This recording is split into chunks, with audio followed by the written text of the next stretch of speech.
அண்மித்த காலமாக கொஞ்சம் அடங்கியிருந்த ஒரு விடயத்தை பற்றின விடயம் இன்றைக்கு திடீரென்று எங்களுக்கு இந்த பாராளுமன்றத்தில் எங்களுடைய பெண் உறுப்பினர்கள் அதிக அளவில் அதிகரித்ததன் ஒரு ஒரு பாசிட்டிவான விஷயமாக நாங்கள் திரும்பவும் வந்து எங்களுடைய பெண்கள் பாராளுமன்றம் அல்லது பெண்கள் அரசியலில் ஈடுபடல் அல்லது எங்களுடைய உள்ளூராட்சி மன்றங்களில் பெண்களின் வகிபாகம் பற்றி சற்று அதிகமாக பேச தொடங்கி இருக்கிறோம். அப்போ அதற்கான ஒரு வாய்ப்பாக இன்று வந்து எங்களுடைய மைனாரிட்டி ரைட்ஸோட எங்களுடைய சிறுபான்மையினத்தவர்களின் உரிமைகள் பற்றி பேசுவதற்கான ஒரு தளத்தில், குறிப்பாக பெண்கள் அரசியல் பற்றி பேசுவதற்கான ஒரு தளத்தை வந்து எங்களுடைய 3 நிறுவனங்கள் வந்து இங்கே வந்து எங்களுக்கான அந்த வாய்ப்பை தந்திருக்கிறார்கள். குறிப்பாக எங்களுக்கு புத்தளத்திலிருந்து, மன்னாரிலிருந்து மற்றும் நுவரெலியா மாவட்டம் மற்றும் கொழும்பை பிரதிநிதித்துவப்படுத்தும் 4 ஆளுமைகள் வந்து எங்களுடன் பல டிஸ்கஷனில் பங்கு பெற்றதற்காக வந்திருக்கிறார். அவர்களை வரவேற்று கொண்டு நாங்கள் பேனல் டிஸ்கஷனில் நேரடியாக ஈடுபடலாம் என்று நினைக்கிறேன். குறிப்பாக வந்து எங்களுடைய இந்த டிஸ்கஷனில் அதிக கேள்விகள் இருக்கலாம், ஆனால் எங்களுக்கு நிறைய விடயங்கள் வந்து சொல்வதற்கு வந்து இருக்கலாம். ஆனால் எங்களுடைய நேரத்தை கவனத்திற்கொண்டு வெறும் 3 நிமிடங்களுக்கும் நீங்கள் உங்களுடைய அறிமுக வினாக்களுடன் நீங்களுடைய பகிர்வுகளை வந்து இங்கே பகிர்ந்து கொள்ள வேண்டும். அதற்கு அப்பாற்பட்டு எங்களுக்கு நேரம் கூடுதலாக கிடைக்கும் என்று சொல்லி சொன்னால் நாங்கள் வந்து அடுத்த கேள்விகளுக்கு உங்களுக்கான இடத்தை நாங்கள் தருகின்றோம். முதலாவது கேள்வியை வந்து நான் எங்களுடைய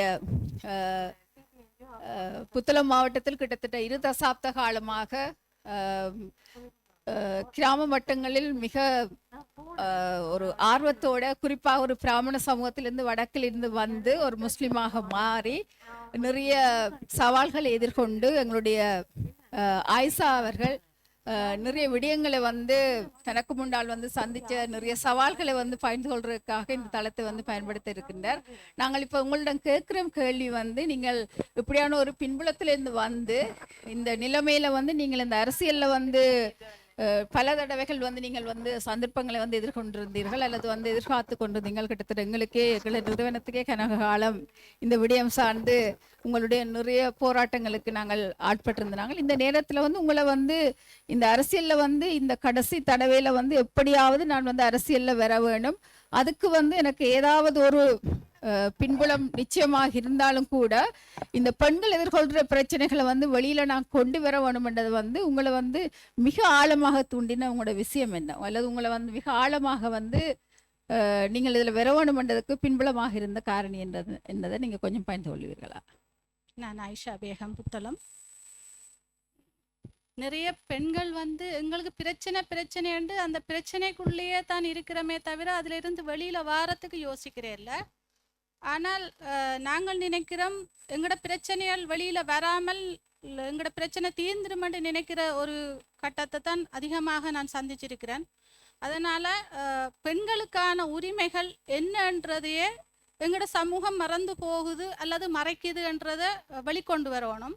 எங்களோட சமூக பெண்கள் எல்லா விஷயத்திலுமே பங்கு பெற்றல்களோட இருக்கணும்ன்றது என்னுடைய ஆர்வமா இருந்துச்சு. அதுக்கு நான் முன்மாதிரி இருக்கணும்னு நினைச்சேன். ஏன்னு கேட்டால் நான் ஒரு பெண்ணா நிறைய சவால்களை சந்திச்சிருக்கிறேன். ஆரம்பத்தில் ஒரு சிறிய சங்கம் உருவாக்குறதுக்கே மதம் ஒரு தடையாக இருந்துச்சு. அதுக்கு அப்பால என்னுடைய குடும்பம் ஒரு தடையாக இருந்துச்சு. அதுக்கு பிறகு சமூகம் பெரிய ஒரு அவமானங்களை சுமத்துறதுக்கு தயாராக இருந்துச்சு. அது எல்லாத்தையும் வெற்றி கொண்டு, அது எல்லாத்தையும் எதிர்கொண்டு இன்றைக்கு நான் இந்த இடத்துல வந்திருக்கிறேன்னு சொல்லி சொன்னால், நான் நினைக்கிறேன் நிறைய போராட்டங்களை கடந்து ஒரு தேர்தல் வேட்பாளராக நிற்கிற ஒரு நிலைமைக்கு நான் உள்வாங்கப்பட்டிருக்கிறேன்னு சொன்னால், என்னுடைய எஃபோர்ட், நான் நிறைய கஷ்டப்பட்டிருப்பேன், சமூகத்தோட பாடுபட்டிருப்பேன். என்னை அடையாளப்படுத்தி இருப்பினோம். சில கட்சிகள் வந்து என்னை அடையாளப்படுத்திட்டு அவங்களுக்கு தேவைக்கு பயன்படுத்துறதுக்கு, அதாவது பாஸ்கெட்டில் பூ பிடுங்கி போடுற மாதிரி எங்களை பயன்படுத்தி போட்டு, பாஸ்கெட்டையும் தூக்கி எறிஞ்சு போட்டு பூ பிடுங்கினவனையும் காணாமல் போன மாதிரி எங்களோட நிலைமையை உருவாக்குற ஒரு கட்டம் நாங்கள் அவதானிச்ச நாங்கள். அதனால நாங்களே எங்களுக்கு தேவையானதை நாங்கள் தான் தயாரிக்க வேணும்னு சொல்லி நாங்களாகவே முன் வந்திருக்கிறோம். நன்றி ஆயிஷா. உங்களுடைய பின்புலம் வந்து வித்தியாசமான ஒரு புலம். என்னென்னா, நாங்கள் கன பேர் வந்து மீட் பண்ணி இருக்கிறோம்.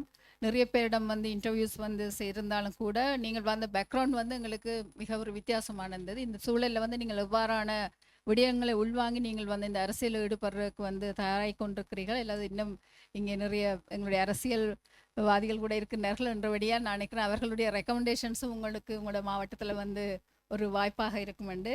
Thank you very much. இப்போ நான் உங்களுக்கு நுவரெலியா மாவட்டத்தை பிரதிபலிக்கின்ற செண்பகவல்லி அவர்களை வந்து உங்களுக்கான கேள்வியை வந்து முன்வைக்கின்றேன். எங்களுடைய இலங்கையில் வந்து சிறுபான்மையின மக்களை வந்து குறிப்பாக வந்து மலைய தமிழராக வந்து நாங்கள் பொருளாதாரத்தில் வந்து மிகப்பெரிய ஒரு பங்களிப்பை வந்து நாங்கள் வழங்கி கொண்டிருக்கோம். இத்தகைய ஒரு தருணத்தில் வந்து எங்களுக்கு அரசியலில் வந்து ஈடுபடுறதுக்கு வந்து எங்களுக்கான இடம்ன்றது வந்து பெரிய ஒரு இடைவெளி ஏற்படுத்தின ஒரு விடயமாக இருக்கிறோம். அதிலும் குறிப்பாக வந்து நாங்கள் மலையத்தை சேர்ந்தவர்களாக இருந்தாலும் கூட நீங்கள் கிட்டத்தட்ட ஒரு பழுத்த அரசியல்வாதி, பல சவால்களை முன்னெடுத்து எங்களுக்கு பல முன்னுதாரணங்களை தந்த ஒருவர்.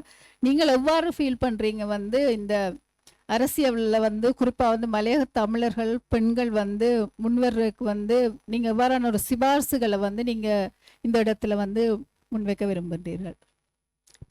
அனைவருக்கும் வணக்கம். நான் கோவிந்தன் செண்பகவல்லி. மலையகத்தை இப்போ எடுத்துக்கிட்டால் மலையகத்தில் சிறுபான்மையினர் தான் நாங்கள். எங்களுடைய உரிமைகளை பெறಕ್ಕೆ எங்களுக்கு பல வருடங்கள் சென்றது.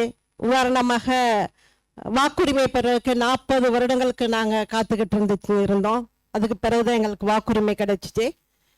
உதாரணமாக ஒரு காலகட்டத்தில் பெண்கள் அரசியலுக்கு வர முடியாமல் இருந்த காலகட்டத்தில் மலையகத்தில் என்னை போன்ற ஒரு சில பெண்கள் தொழிற்சங்கத்தில் வேலைக்கு வந்தாங்க.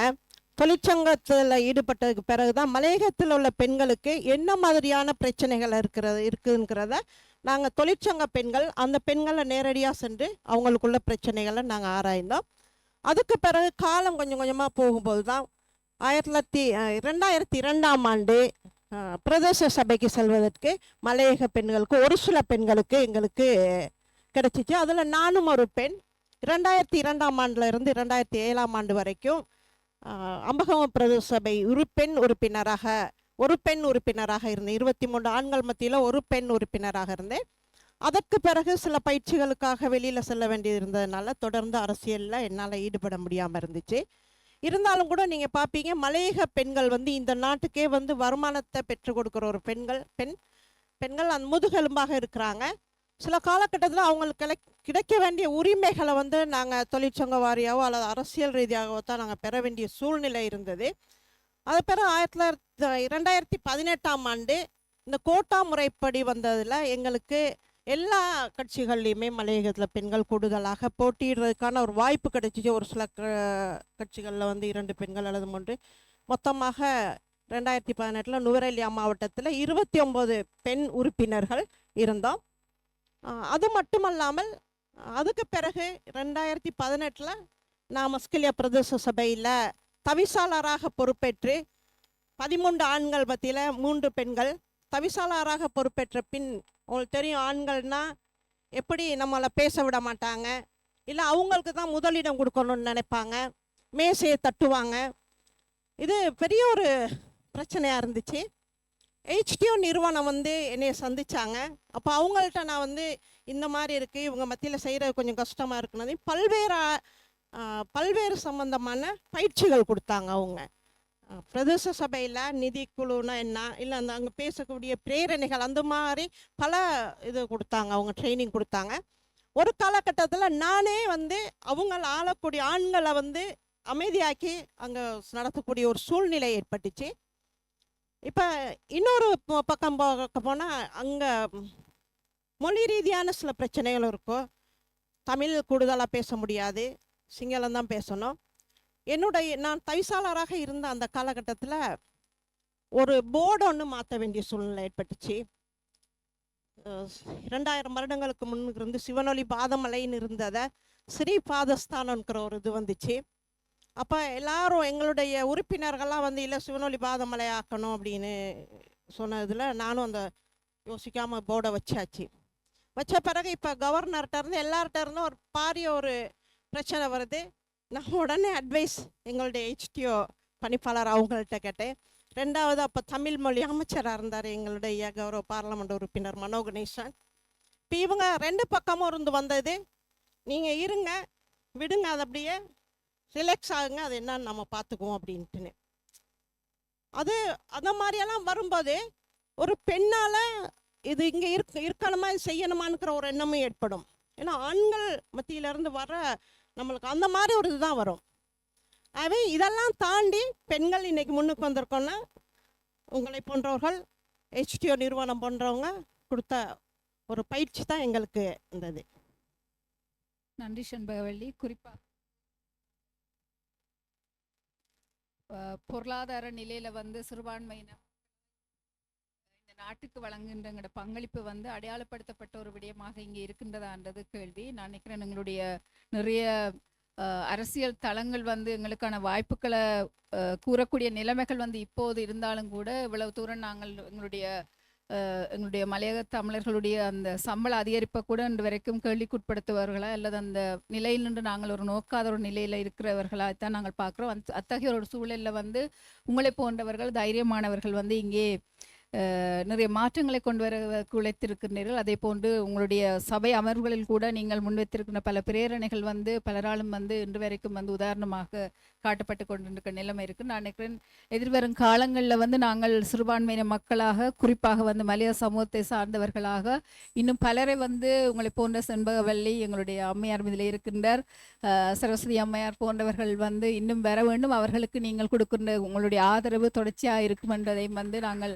இந்த இடத்துல கேட்டுக்கொண்டு எங்களுடைய கௌரவ பாராளுமன்ற உறுப்பினர்கள் அவர்களையும் இந்த இடத்தில் வந்து இந்த விடயத்துக்கு நீங்கள் ஆழமான உங்களுடைய குரலையும் வந்து பாராளுமன்றத்தில் எழுப்புவீர்கள் என்று நாங்கள் நம்புகிறோம். அடுத்து நான் எங்களுடைய வடக்கு கிழக்கு பிரதேசத்தை பிரதிநிதித்துவப்படுத்துகின்ற ஒரு சிவில் சமூக செயற்பாட்டாளர் ஜெனா அவர்களை வந்து அன்போடு அழைக்கின்றேன். உங்களுடைய பிரதேசத்தில் வந்து குறிப்பாக வடக்கு கிழக்கு பிரதிநிதித்துவப்படுத்துகின்ற ஒரு இறுக்கமான ஒரு சமூக கட்டமைப்புகள் இருந்து கொண்டு நீங்கள் இந்த அரசியல் சார்ந்து பணியாற்றுவதற்கு வந்து உங்களுக்கு எவ்வாறான வாய்ப்புகள் இருக்குது, அல்லது நீங்கள் இது சார்ந்து பணியாற்றுவதற்கு அல்லது குரல் கொடுப்பதற்கு வந்து உங்களுக்கு ஆதரவான சக்திகள் அங்கே இருக்கின்றார்களா, அல்லது சமூக இயக்கங்கள் உங்களுக்கு வந்து அந்த வாய்ப்பை தந்திருக்கிறதான்னு உங்களுடைய பின்னணியை கொஞ்சம் எங்களுடன் பகிர்ந்து கொண்டீர்கள் என்றால் நன்றாக இருக்கும். வணக்கம், நான் ஜனா ஜெயகாந்தி. நல்ல ஒரு கேள்வி. உண்மைக்குமே நான் ஒரு சாதாரணமாக ஒரு வீட்டு பணிப்பெண்ணாக இருந்து இன்றைக்கு வந்து ஒரு சமூக செயற்பாட்டாளராக இன்றைக்கு இந்த இடத்துல இருக்கிறேன் அப்படின்றதுல உண்மைக்குமே நான் பெருமைப்படுறேன். நான் யோசிக்கிறேன், அடுப்படியில் இருந்து அதிகாரம் வரைக்கும் பெண்கள் வந்து அரசியல் பேச வேணும் அப்படின்றது என்ற ஒரு கொள்கை. மேல் மட்டத்தில் மட்டும் கிடையாது, நாங்கள் எங்களோட வீட்டிலையுமே அரசியல் பேச வேணும். வீட்டிலையுமே அரசியல் பேசினோம்னா தான் பெண்கள் நாங்கள் வெளியில் வர முடியும் அப்படின்றத நான் ஆணித்தரமாக நம்புகிறேன். முதலாவது நான் வெளியில் வரத்துக்கு முக்கிய காரணம் வந்து என்ற மனநிலை பெண்களாக வந்து நாங்கள் எப்போ எங்களோட மனநிலைகளில் மாற்றத்தை கொண்டு வரோமோ அப்போ தான் நாங்கள் வெளியில் வரையலும். அதுவும் வந்து அதோட சேர்ந்து இந்த சூழல் வந்து எங்களுக்கு எந்தெந்த சாதகமான விஷயங்களை வச்சுருக்கோ அந்த சாதகமான விஷயங்களை நாங்கள் பற்றி பிடிச்சு கொண்டு, உண்மைக்குமே பெண்களுக்கான பிடிமானங்கள் ரொம்ப குறைவு. ஆண்களுக்கு இருக்கிற வாய்ப்புகளோட ஒப்பிடும்போது பெண்களுக்கான வாய்ப்புகள்ன்றது ரொம்ப கம்மியாக தான் இருக்கு. ஆனால் கிடைக்கிற வாய்ப்புகளை பற்றி பிடிச்சு கொண்டு நாங்கள் மேலே வந்தோம்னா ஓரளவுக்கு வந்துடலாம் அப்படின்னு நான் யோசிக்கிறேன்.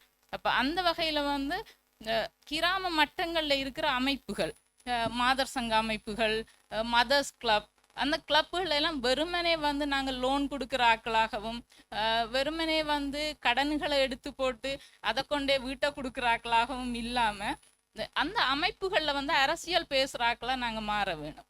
அதுதான் எங்களுக்கு பெரிய சக்தி. எடுத்த உடனே நாங்கள் அரசியலுக்குள்ள போக இயலாது. உண்மைக்குமே வடக்கு கிழக்க பொறுத்த வரைக்கும் பெண்கள் அரசியலுக்குள்ள போகணும்னா உடனே விமர்சிக்கப்படுவோம். அப்போ நாங்கள் அந்த விமர்சனங்களை கடந்த அரசியலுக்குள்ள போகணும்னா முதல் கட்டமாக அந்த இடங்களில் நாங்கள் அரசியல் பேச தொடங்க வேணும். சமூக பணிகளை அதில் ஆரம்பிக்க வேணும்.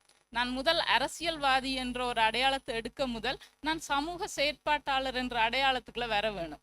அப்போ சமூகம் என்ன நம்ப வேணும், இவ சமூக செயற்பாடுகளை செய்கிறா அப்படின்றத சமூகம் நம்ப வேணும். அப்போ இந்த குட்டி குட்டி அமைப்புகளில் வந்து எங்களுடைய இருக்கைகளை நிலைநாட்டிக்க வந்து எங்களுக்கு சமூகத்தில் ஒரு அங்கீகாரம் கிடைக்கும். கட்டாயம் இவ செய்வான்ற ஒரு நம்பிக்கை வரும். அந்த நம்பிக்கை எங்களை அரசியலுக்குள்ள இறக்கும் நிச்சயமா.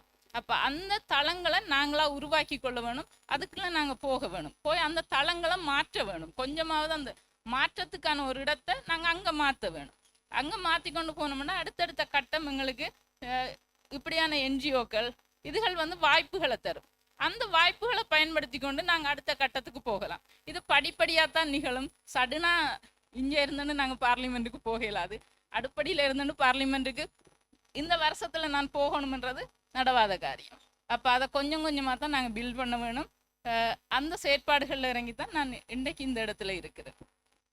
அமைப்புகளின் ஊடாக வந்து விழிப்புணர்வை கொடுக்கறது கூடாக ஒவ்வொரு மனிதரையும் வந்து அந்த அரசியல் அறிவை வந்து எடுக்க வைக்கிறதுக்கு வந்து எவ்வாறான ஒரு மாற்றங்களை கொண்டு வரலாம்ன்றதுக்கு வந்து அவர் தன்னுடைய அனுபவங்களை பகிர்ந்து கொண்டிருந்தார். மிக்க நன்றி. நான் அடுத்ததாக வந்து சாரா ஆறுமுகம், ஒரு சட்டத்தரணி.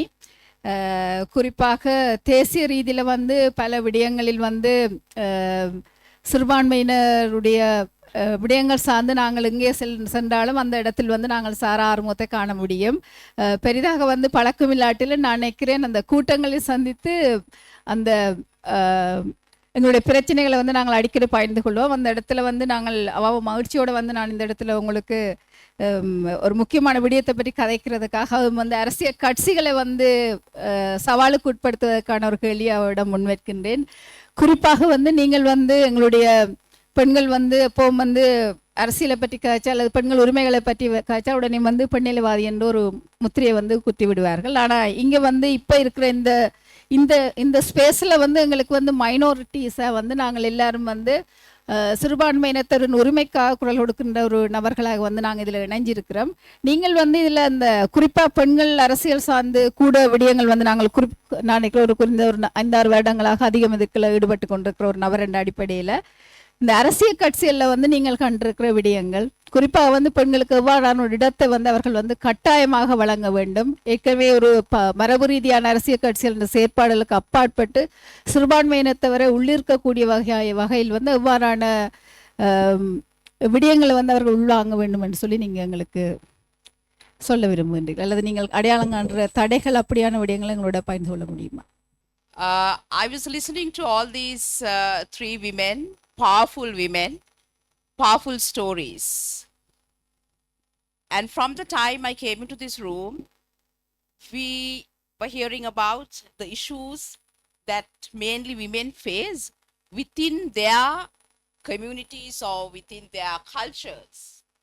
So I would like to draw your attention to a different dimension, because maybe I might divert a bit from the question what Indu asked from me, because I think I will mainly focus on how the political parties, the structures of the political parties can ensure the representation of minority women.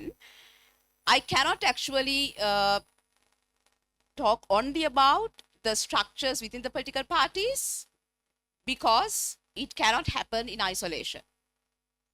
Because we see throughout the history, the structural violence has contributed so much to the current status of minority women.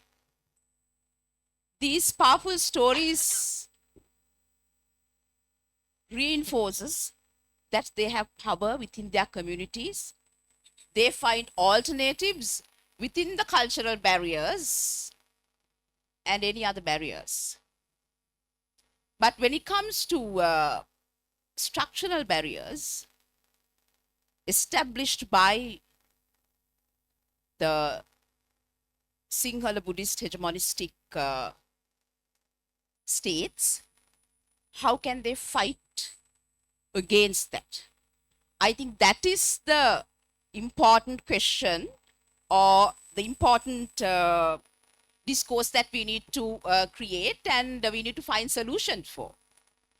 Because these women, you know, like they have overcome so many barriers. They will always navigate through the day-to-day life challenges that they have to face. But they don't have that conducive environment or the state-sponsored violence against the minority women, largely the minority communities, that intentionally keeps away minority, largely the minority community, including minority women, especially minority women, being part of the main political discourse. And you don't see them in the political decision-making spaces. So this is what I think we need to question. They were talking about the trainings that they underwent, and also, you know, how these trainings actually helped them to overcome the barriers, how it was, how those trainings empowered them to get into these positions. They will find ways, they will find alternatives. But if you have repressive laws, where when you challenge the power structures, and then they put you behind bars, or they will, you know, like they're under surveillance, or they will be continuously visited by CID, TID. How can they overcome that issue? So I think this is the crucial question that we need to answer. Even when I read the report, some of the findings of the report, we also can see that, you know, there are general challenges which even the women from majority community also faces. However, it is important to identify the structural discrimination against minority women. We have, she's from the plantation community.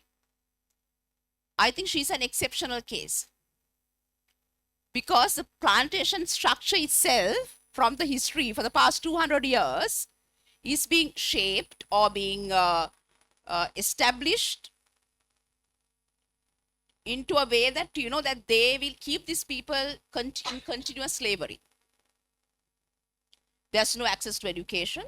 There's no access to reproductive health services. There's no access to basic needs. They can't find their daily needs. How can these women get into politics? How can they talk about their social issues, or their community issues? Or even how can they be part of shaping the large political discourse in the country? Or how can they actually contribute towards making the policies? Don't you think that it's intentionally done by the state structures?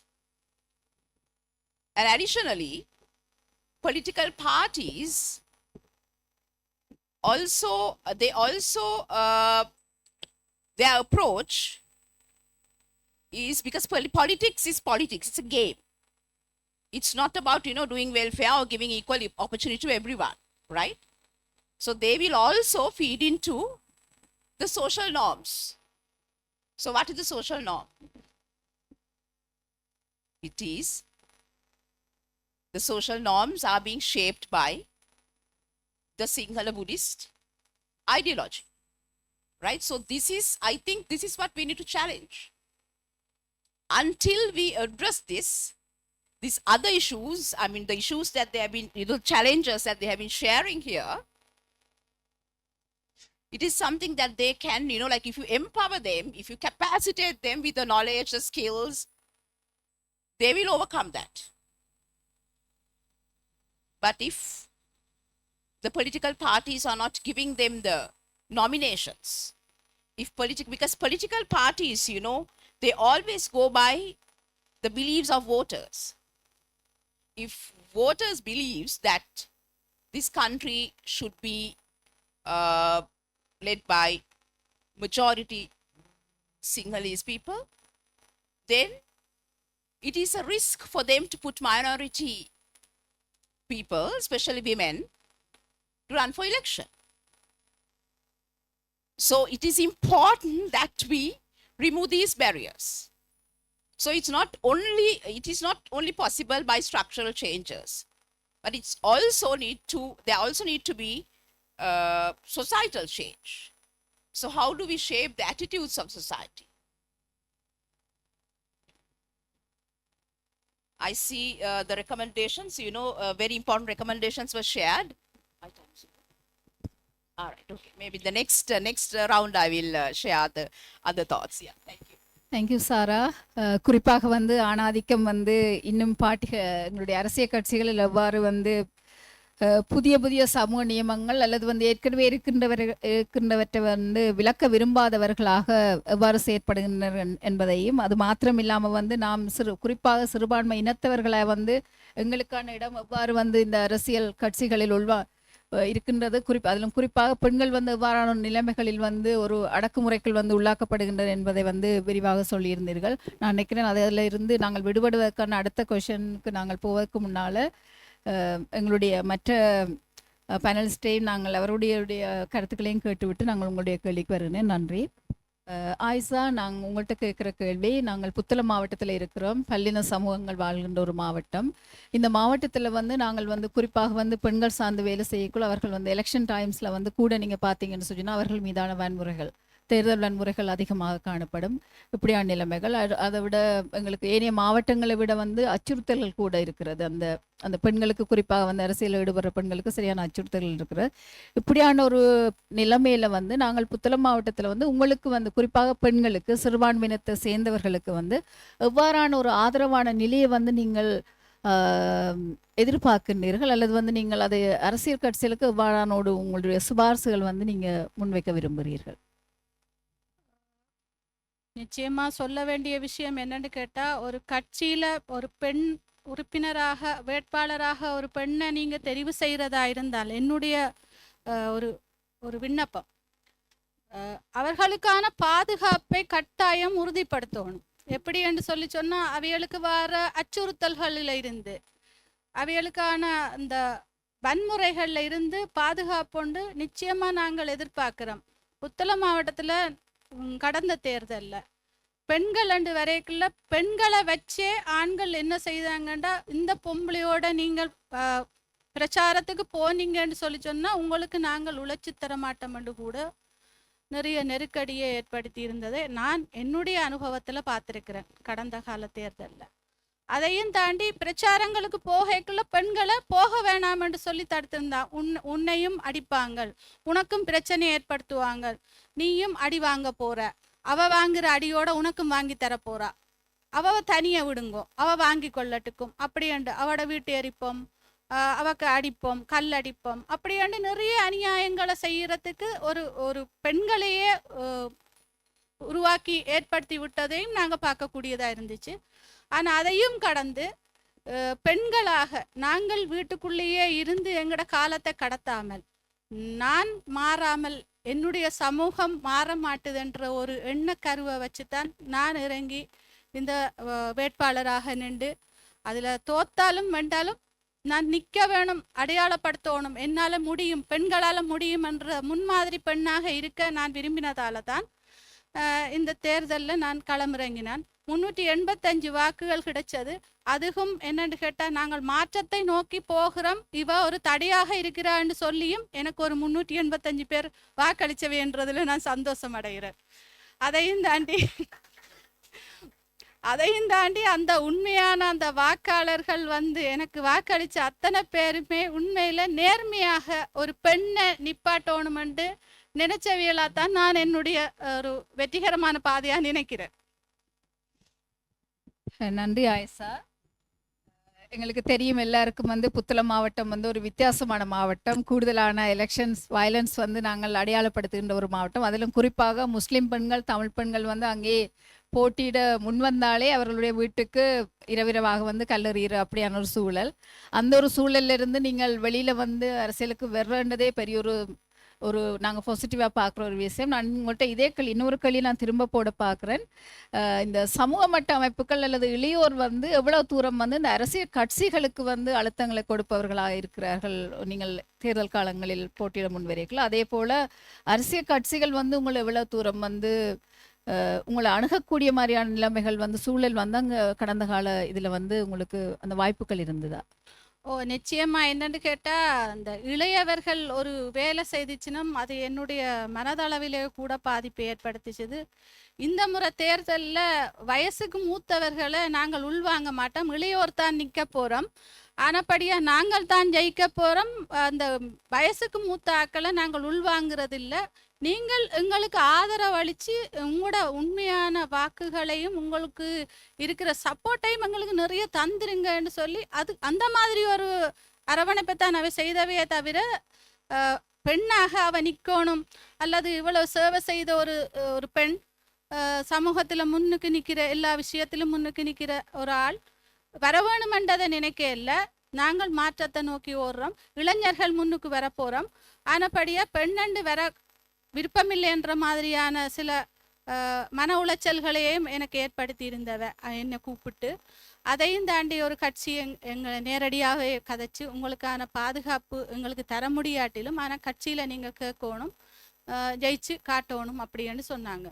ஆனால் அதையும் தாண்டி ஒரு 385 எனக்கு ஒரு வெற்றிகரமான பாதையை காட்டிச்சுது. என்னென்னு கேட்டால் திருப்பி அவியல் சொல்லி இருந்துச்சுன்னா 2027 ஆண்டுக்கு பின்னால் 2 வருடங்கள் உங்களுக்கு போனஸ் லிஸ்ட்டில் ஒரு சந்தர்ப்பத்தை அளிக்கிறதாக நான் பாடுபட்டதுக்கு ஒரு பலன் கிடைக்கும் என்று சொல்லிச்சினோம்.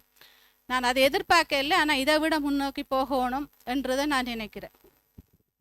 நன்றி ஆயிஷா. ஏனெண்டா குறிப்பாக வந்து இந்த இளையோர் சமூகம் வந்து இந்த பெண்களை வந்து பார்க்குற விதம் ஒரு தரப்பு வந்து பாசிட்டிவாக பார்க்குற விதம் இருக்குது புத்தளத்தில், இன்னொரு தரப்பு வந்து இந்த குறிப்பாக பெண்கள் யார் நின்றாலும் அவர்களை வந்து எதிர்த்து அவர்களை வந்து இழிவுபடுத்தி அவர்கள் சமூக ஊடகங்களில் அவர்களை பற்றிய வித்தியாசமான ஒரு பிரதிபலிப்புகளை வந்து ஏற்படுத்துகிறவர்களாக தான் கூடுதலான இளைஞர்கள் இருக்கிறார்கள்.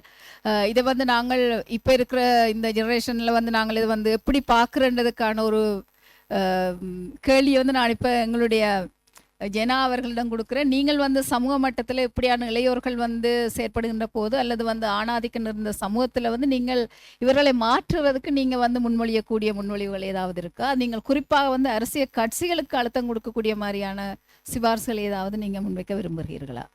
நிச்சயமாக நாங்கள் யோசிக்கிறோம், இந்த தேர்தல் விஞ்ஞாபனங்கள் ஒவ்வொரு கட்சிகளும் வெளியிடுற தேர்தல் விஞ்ஞாபனங்களில் வந்து பெண்களை முன்னுரிமைப்படுத்துகிற இல்லை பெண்களுக்கான இடஒதுக்கீடுகளை கொடுக்குற விஞ்ஞாபனங்களை வந்து தனித்தனி கட்சிகள் வந்து உள்வாங்க வேணும் அப்படின்றத நாங்கள் எதிர்பார்க்குறோம். இப்போ விகிதாசாரம் இன்றைக்கு வந்து கட்டாயத்தின் பேரில் இல்லது தங்களுக்கு என்னத்தை சொன்னாலும் மண்டையாடக்கூடிய பெண்களை நான் என்னத்தை சொன்னாலும் அவங்க கேட்பாங்க அப்படின்ற பெண்களை தான் நாங்கள் கொண்டு வரதுக்கு ரெடியாக இருக்கிறோம் இந்த ஆணாதிக்க சமூகத்தில் இருக்கிறார்கள்.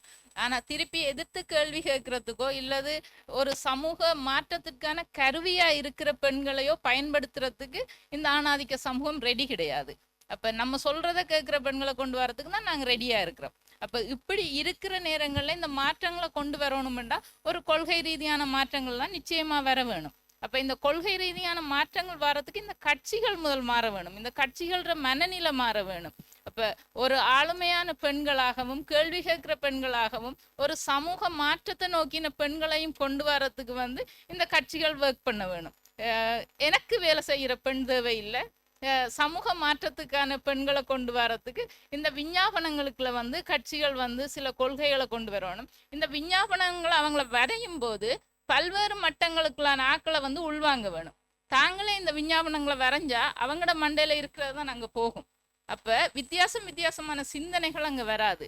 இளையோர்களை கூப்பிட வேணும், கல்வியாளர்களை கூப்பிட வேணும், அடிமட்டத்தில் இருக்கிற மக்களை கூப்பிட வேணும், ஒதுக்கப்படுற சமூகங்களை கூப்பிட வேணும். இப்படியான எல்லா மட்டங்கள்லையும் மேலே இருந்து கீழே வரைக்கும் இருக்கிற ஆக்களை கொண்டு வந்தால் தான் எல்லா மட்டத்தில் இருக்கிற பிரச்சனைகளும் அங்கே வெளியில் வரும். அப்போ தான் ஒரு நிறைவான ஒரு தேர்தல் விஞ்ஞாபனம்ன்றது உங்களுக்கு வரும். அப்போ உங்களோட கட்சிகளை மக்கள் வரவேற்பாங்க. இந்த கட்சி தான் சின்னங்களுக்கு ஒர்க் பண்ணாமல் உங்களோட கொள்கைகளுக்காக மக்கள் ஒர்க் பண்ண வலிக்கிடுவாங்க. அப்போ அப்படியான மாற்றங்களை கொண்டு வரத்துக்கு இப்படியான பல்வேறு மட்டங்களில் இருக்கிற ஆக்களை நீங்கள் உள்வாங்கி செயற்படுவீங்களா இருந்தால் சிறந்த ஒரு மாற்றம் வரும் என்று நான் எதிர்பார்க்குறேன். நன்றி ஜெனா. குறிப்பாக ஜெனா எங்களுக்கும் ஒரு செய்தியை சொல்லியிருக்கின்றா, சமூக இயக்கங்களோட தேவைப்பாடு வந்து எங்களுடைய நாட்டில் மிக மிக முக்கியம். அந்த சமூக இயக்கங்கள்லாம் வந்து இளையோரையோ அல்லது வந்து ஓரங்கட்டப்பட்டவர்களுடைய குரல்களை வெளிக்கொணர்வதற்கான விஞ்ஞாபனங்களை குறிப்பாக வந்து எலெக்ஷன் டைமில் வெளியிடப்படுகின்ற தேர்தல் விஞ்ஞாபனங்களாக இருக்கலாம் அல்லது வந்து அரசியல் கட்சிகளுக்கு வந்து அவர்களால் முன்வளிக்கப்படுகின்ற சிபாரிசுகளாக இருக்கலாம். அனைத்திலும் வந்து இந்த ஒரு நேர்மையான ஒரு இயக்கங்கள் வந்து தங்களுடைய குரல்களை பதிவு செய்வதன் மூலமாகத்தான் வந்து இந்த ஓரங்கட்டப்பட்ட சிறுபான்மையின மக்களுக்கான விடிவை பெற்றுக் கொடுக்கலாம். அதற்கான தந்திரோபாயங்கள் எவ்வாறாக அமையலாம் என்பதை பற்றி ஏன்னா எங்களுடன் பகிர்ந்து கொண்டிருந்தார். அந்த விடயங்களை நாமும் உள்வாங்கிக் கொண்டு நான் இப்பொழுது நேரடியாக செண்பகவல்லியிடம் அடுத்த கேள்விக்கு செல்கின்றேன். நீங்கள் அரசியலில் வந்து நிறைய விடயங்கள் எங்களுடைய முதலாவது கேள்வியில் பாய்ந்து கொண்டிருந்தீர்கள். ஆனாலும் இங்கே நான் கேட்கின்ற கேள்வி வந்து உங்களிடம் இந்த அரசியல் கட்சிகள் வந்து உங்களுக்கு வந்து இந்த குறிப்பிட்ட இத்தகைய இந்த நேரத்தில் வந்து குறிப்பாக வந்து நாங்கள் இப்போ இந்த புயலுக்கு பிற்பட்ட காலமாக இருக்கலாம் அல்லது வந்து எங்களுடைய அந்த சம்பள பிரச்சனையாக இருக்கலாம், அந்த காலங்களில் வந்து எவ்வாறான சப்போர்ட்டை வந்து உங்களுக்கு அளிச்சிருந்திருந்தாங்க, நீங்கள் அதை விட என்னத்தை நீங்கள் அவர்களிடம் எதிர்பார்த்திருக்கிறீர்கள் அல்லது எதிர்பார்த்தீர்கள் என்றதை கொஞ்சம் பயந்து கொள்ளையிலுமா?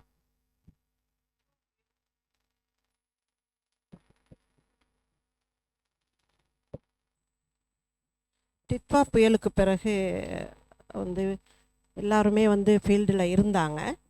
அது இந்த அரசியல் கட்சி தான் அந்த அரசியல் கட்சி தான் வரலன்னு சொல்ல முடியாது, வந்திருந்தாங்க. மக்களுக்கு ஒரு பாதுகாப்பாகவும் இருந்தாங்க.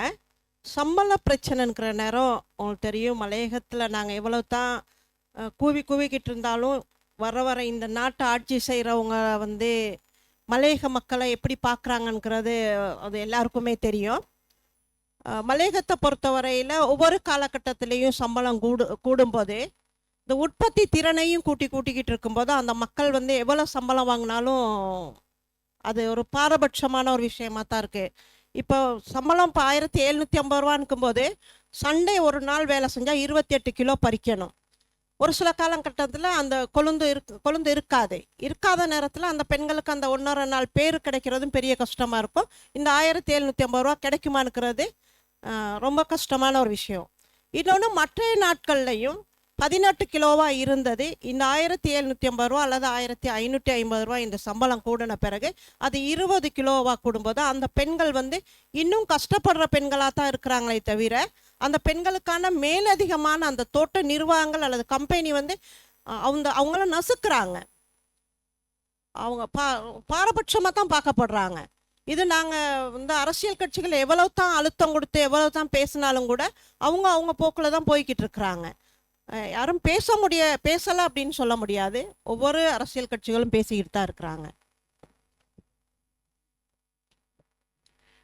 இன்னும் ஒரு கேள்வி நான் உங்களிடம் கேட்க விரும்புகிறேன். நீங்கள் இப்போ குறிப்பாக வந்து எங்களுடைய சிறுபான்மை சமூகத்தை சேர்ந்த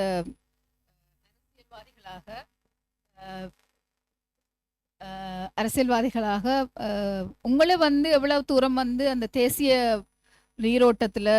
அரசியல் நீரோட்டத்தில் வந்து உள்வாங்கிறதுக்கு வந்து எவ்வாறான சப்போர்ட் வந்து இதுவரையில் உங்களுக்கு கிடைச்சிருக்குது? நீங்கள் அதை வந்து பாசிட்டிவான விஷயமா பார்க்குற ஏதாவது தருணங்கள் இருந்தால் அதை கொஞ்சம் உங்களோட பகிர்ந்து கொள்ளலுமா? இப்போ நான் உங்கள்ட்ட ஆரம்பத்திலேயே சொன்னேன், நான் வந்து ஒரு ஆரம்ப பிரதேச சபை உறுப்பினர் இருந்து தொழிற்சங்கத்திலேருந்து அப்படி தான் நான் வந்திருக்கிறேன். ஒரு காலகட்டத்தில் வந்து அது எல்லா இடத்துலையும் இருக்கும். பெண்கள் வந்து வளர்ந்துட்டா ஒரு ஒரு ஒரு பயம் வந்துடும். இன்னொன்று, டிசிஷன் மேக்கிங் பவர் இருந்தாங்க. நாங்கள் எவ்வளோ தான் வளர்ந்து வந்தாலும் டிசிஷன் மேக்கிங் பவர் எடுக்கிறதுல நாங்கள் பின்தங்கப்பட்டவங்களாக இருப்போம். உயர் நிர்வாக சபையிலலாம் இருப்போம். இது எல்லாருக்குமே ஒரு வேதனைக்குரிய விஷயந்தான். அங்கே வந்து முழுமையாக ஒரு சப்போர்ட் கிடைக்குமான்னுக்கிறது அது நாங்கள் கஷ்டமான ஒரு விஷயந்தான் அது. ஆனால் வாக்களிக்கிறத பார்த்தீங்கன்னா 61% பெண்கள் தான் வாக்களிக்கிறாங்க. இந்த 61% பெண்களும் வாக்களிச்சுட்டு அமைதியாக இருக்கிறது தான் இந்த பெண்களுக்குள்ள ஒரு பெரிய சவால். திருப்பி கேட்க முடியாது. இவங்க திரும்பி கேட்டால் அடுத்த முறை இந்த சான்ஸ் கிடைக்குமானுக்கிறது ஒரு பெரிய ஒரு கேள்விக்குறி. ஏன்னா இது நாங்கள் ஓப்பனாக பேசணும், இது மறைச்சிட்டு போகக்கூடிய ஒரு விஷயமே கிடையாது. நாங்கள் இந்த ஆய்வில் வந்து நிறைய விடயங்களை வந்து அவதானிச்சிருந்தோம். குறிப்பாக அவர்கள் முன்வைத்திருந்த சிபாரிசுகள் வந்து எங்களுடைய நடைமுறை வாழ்க்கையோட வந்து எவ்வளோ தூரம் வந்து செல்வாக்கு செலுத்துகிற ஒரு விடயமாக இருக்கின்றது வந்து உங்கள் மாதிரியான அனுபவசாலிகள்லாம் நீங்கள் பயந்து கொள்ளணும். குறிப்பாக வந்து இங்கே இருக்கிற அரசியல்வாதிகள் வந்து இந்த விடயங்களை நான் நினைக்கிறேன் கவனத்திற்குட்படுத்தி நாங்கள் அதே மரபு ரீதியான அரசியலுக்கு உள்ளே நிற்காமல் இந்த பெண்களையும் எவ்வாறு வந்து தொடர்ச்சியாக வந்து நாங்கள் 20-30 வருஷ காலமாக வந்து 33% ஒதுக்கீட்டை பற்றி காய்ச்சி கொண்டிருக்கிறத விட்டு ஒரு மாற்று வழியை வந்து இந்த மாற்றத்துக்கான அரசாங்கத்திற்கு ஊடாகவாவது எங்களுக்கு ஒரு நல்ல ஒரு விடயத்தை வந்து சொல்வார்கள் என்று எதிர்பார்க்குறோம். மிக்க நன்றி உங்களுடைய கருத்துக்களை. நான் இப்பொழுது சாராவிடம் வருகின்றேன். எங்களுடைய 3 சகோதரிகளும் வந்து பயந்து கொண்ட விடயங்களை நீங்கள் பார்த்துருந்தீங்க. அவர்கள் வந்து எதிர்கொள்கிற சவால்களை வந்து எங்கே முறையிடுவது அல்லது வந்து அதை வந்து உயர் ஸ்தானத்தில் இருக்கிற பாராளுமன்றத்துக்கு கொண்டு செல்றதுல வந்து எத்தகைய விதமான நிலைமைகளை வந்து அவர்கள் வந்து எதிர்கொண்டிருக்கின்றார்கள் என்றது வந்து நீங்கள் பார்க்கக்கூடிய மாதிரி இருந்தது. அப்ப இந்த நேரத்துல வந்து நீங்க வந்து எவ்வாறான சிபாரிசுகள் வந்து எங்களுடைய பாராளுமன்ற பெண்கள் குழுக்கள் மற்றும் பாராளுமன்ற உறுப்பினர்களுக்கு நீங்க முன்வைக்க விரும்புறீங்க? We do have, when it comes to structures, we do have the Women Parliamentarian Caucus, but it doesn't have legislative power. However, they also can be engaged in advocating for policy priorities that minority women are championing. They were talking about the day-to-day challenges that they're facing. I think we may have to have another conversation to question the women parliamentarian who are in the Women Parliamentary Caucus. Are they really escalating these issues to the highest level? Are they supporting policy changes, especially when it comes to issues like repressive laws and discriminatory laws, for example, like MMDA and also PTA, and now we are struggling with protecting state from terrorism act, right? So these are actually repressive conditions that minority women, especially who are in politics, are facing in these areas, because their priorities, political priorities, are different to the political priorities of women from other parts of the country. I have experiences because I have been working with women from the Northeast and also the South. So their campaign priorities, for advocacy priorities, are very much different. So I think we need to challenge the Women Caucus, because if there's no accountability, if there's no monitoring mechanisms for these measures that are in place, structural measures, what are the changes that we are looking for? These women will, the same challenges will continue for how many years, we don't know. But it is doable. I think we need to collectively take action and look at the strategic plans of, because Women Parliamentary Caucus, they have their strategic plans, and every year I think they draft their plans. So who is monitoring this? I think as citizens, we have to monitor this. And as civil society who are working on women's political participation, it is our responsibility to monitor this. And also it is the responsibility of the donor communities to monitor these mechanisms, because there's so much of investment gone into this. Because if they don't amplify the voices of the ground level women, what is the point of having those mechanisms at the national level? So we need to have these serious conversations. I think lack of accountability, the disconnection between the ground realities and the policy making, we need to address this. And another thing I was actually observing even with the report, and also throughout my engagement with women politicians, the demands of the women politicians in the North East and also in the Malaya Tamil community is very much different to the women from the South or other parts of the country. Women in the North and South and in the Malaya community, they are demanding accountability. They are demanding justice. They are demanding dignity for their communities. They are demanding for a dignified life as citizens. I think the women parliamentarians will have to take this very serious. Women in the plantation, they have contributed so much to the economy of this country. Why can't they be in the decision-making level? How much more the country will develop? And they don't have to be limited only to women's issues. They also can be part of the main discourse, they need to get into ministries like defense, finance any other ministry, you know, because it's not only women's ministry or, you know, like child affairs. I think as civil society and also as activists, you know, I can see a lot of activists here, civil society, and also we have members from the parliament and former provincial councillors here. So I urge all of you and I request that we need to start this conversation. You know, it's not about, you know, it's not only about the cultural challenges or the barriers, you know, it's not only about the social norms, you know, it is the structural violence. Until we challenge that structural violence or structural, you know, like the structure that produced this system, we will not see a change. Therefore, this women participation shouldn't be a symbolic thing. It has to be meaningful. These quotas need to be translated into meaningful action, meaningful interventions, meaningful implementations. I have to say that, you know,